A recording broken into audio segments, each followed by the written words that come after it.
young life cut short. Do not judge a song by its duration, nor by the number of its notes. Judge it by the richness of its contents. Sometimes those unfinished are the most poignant. Judge it by the way it touches and lifts the soul. Sometimes those unfinished are among the most beautiful. And when something has enriched your life, and when its melody lingers in your heart, I ask, is it unfinished or is it endless? Thank you.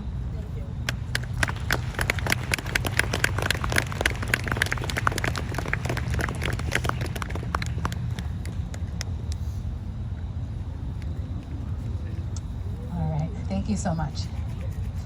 Next, every year we have to bring up and have a community speaker, and so this year Abby Smith will be coming and speaking to you, sharing a few words.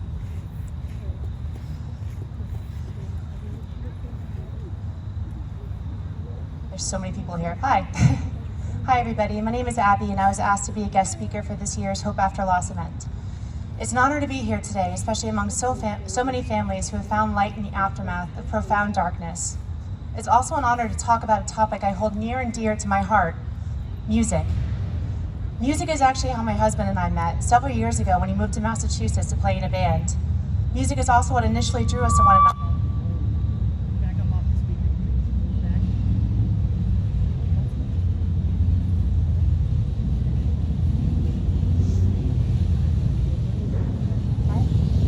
Music is also what initially drew us to one another once we became engaged in our first real conversation.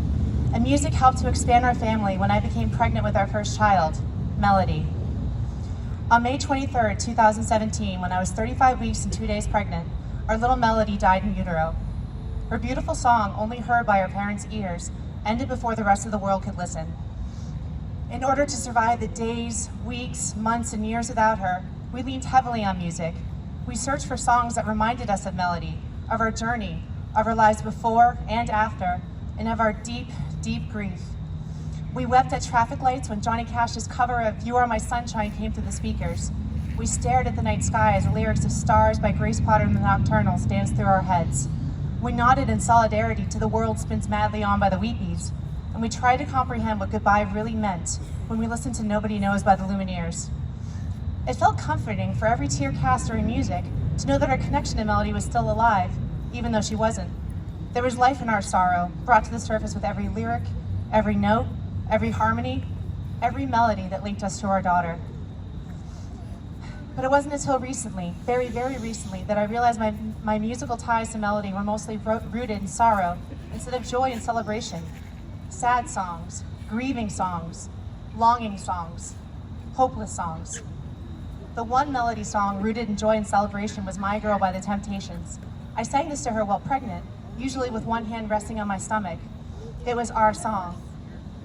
It took a long, long time before I could hear the opening bass notes of My Girl without crying, and it took an even longer time before I could sing along. The first time I sang I've Got Sunshine on a Cloudy Day without my throat closing, the guilt was palpable. Where were the tears? Why didn't this hurt? Why did it suddenly feel possible to smile again? It was and is a confusing place to be. I want to feel joyful and celebratory when I think of Melody, the little girl who made me a mother, but I also want to honor her memory respectfully. And smiling during our song when she's not around to hear it doesn't feel like I'm honoring her respectfully. This is the constant struggle of a grieving parent, the side wanting to hold on to the joyful memories, always at war with the side clutching to the painful memories. It's hard to balance them out. It's hard to sing along with the volume at full blast and the windows down when your heart is broken. Yet it's hard to turn the volume down and roll those windows up again because you don't want to be ashamed for feeling happy. You don't want to feel guilty for positively reflecting on the memories you have because the memories are all you have with your child. Not too long ago, I discovered a song by The Wind and the Wave called From the Wreckage, Build a Home. And while the lyrics weren't completely related to Melody or to my grief, the title really resonated as a balance between the sorrowful songs and the joyful ones. From the wreckage, build a home. How applicable is this to our lives? We as grieving families have all been building homes since the wreckage occurred. Since the moment we lost the children we love so much, we've all been trying to reconcile joy and sorrow every single day in the wake of the wreckage. And yet we, as grieving parents, have also been struggling to build homes because often the wreckage feels too much to handle and we don't know where to start. And yet, here we are, gathering today as a unity, embracing hope after loss, understanding that this journey is messy and confusing and hard, but it's our journey to navigate. We're honoring our babies with tears one day and smiles another day. We're balancing sorrowful songs with joyful songs. And we're building a home from the wreckage, no matter how long it takes. Thank you so much.